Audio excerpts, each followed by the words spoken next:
ก็ขอกราบสวัสดีพ่อแม่พี่น้องชาวไทยทุกท่านด้วยนะครับจะตะโกนทำไม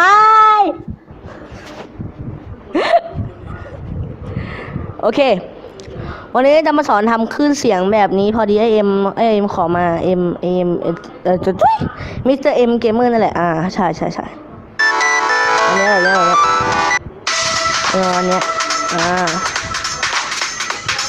เคดังหุบปากคุณก็ไปหาโหลดเพลงมานะโหลดเพลงก็โหลดง่ายๆเข้าไปในเบราว์เซอร์นะผมว่าทุกคนต้องโหลดเป็นใครโหลดไม่เป็นก็ให้แล้วล่ะนะใครโหลดไม่เป็นก็แล้วนะโอเคนะเปิดอันนึง YouTube MP3 อันนึง YouTube แล้วเข้าไปที่เพลงอะไรก็ได้1เพลงเข้าไปที่เพลงอะไรก็ได้1เพลงพอเข้ามาปุ๊บคุณก็ copy ตรงนี้เนี่ยกดค้างไว้เนี่ยแล้วก็กด copy ไปกดที่สมุด2เล่มน่ะ copy พอ copy เสร็จปุ๊บคุณก็ไปวางในช่องนี้แล้วคุณต้องกดอันนี้แล้วคุณก็กดดาวน์โหลดโอเคพอคุณกดดาวน์โหลดเสร็จปุ๊บคุณต้องไปโหลดแอปนี้มาครับดูดิใช่ปะดูดิโออะไรสักอย่างดูดิโอวิชั่นอะไรสักอย่างเนี่ยมันก็โหลดมาลิงก์ข้างล่างนี้นะครับใครอยากโหลดก็โหลดได้แล้วก็ใครอยากฟังเพลงที่ผมเอามาใส่ในนี้ก็ลองไปดูนะวิธีทำง่ายๆครับคุณก็กดเข้าไปแล้วก็เลือกเพลงที่คุณโหลดมาเมื่อกี้ปุ๊บกดเข้าไป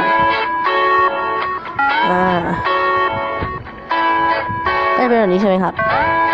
วิธีการใส่โลโก้นะตอนแรกตรงนี้ช่องนี้มันจะไม่มีอะไรเลยนะให้คุณกดค้างไว้กดค้างไว้นะแล้วคุณก็เลื่อนลงมาเลื่อนอยู่ไหนวะนี่ไงโลโก้แล้วกดเนี่ยกดติ๊กตรงเนี้ยเห็นไหมตอนแรกมันจะไม่ได้ติ๊กใช่ไหมแล้วก็กดติ๊กไปแล้วก็กดอันนี้ pick up custom logo แล้วคุณก็เลือกรูปภาพโลโก้ที่คุณอยากได้มา1รูปภาพผมมีอยู่นะไหนวะอาจจะลืมไปหน้าครูนี่ว่ะแกลลี่อย่าไปสนใจมันนะฮะนี่โลโก้แบบนี้เดี๋ยวผมจะสอนทำที่หลังแล้วกันคุณก็เลือกจุดแล้วคุณก็กดอันนั้นไปนะแต่ผมจะไม่เลือกผมมีอยู่แล้วแล้วคุณก็เลือกไอ้พวกนี้ดูอันนี้ก็ใส่ได้มั้งหรือเปล่าใส่ได้ไหมปึ๊บอันนี้ก็ใส่ได้เหมือนกันบางอันมันก็ใส่ได้อย่างอันนี้ใส่ได้ปะเดี๋ยวเพลงติดลิขสิทธิ์โอเคถ้าเพลงติดลิขสิทธิ์ก็ขออภัยวิธีทางทำเครื่องเสียงก็แค่นี้นะครับ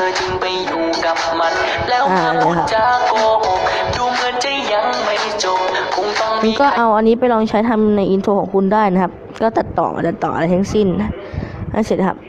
สำหรับวันนี้ก็ขอลาไปก่อนครับสวัสดีครับไปแล้ว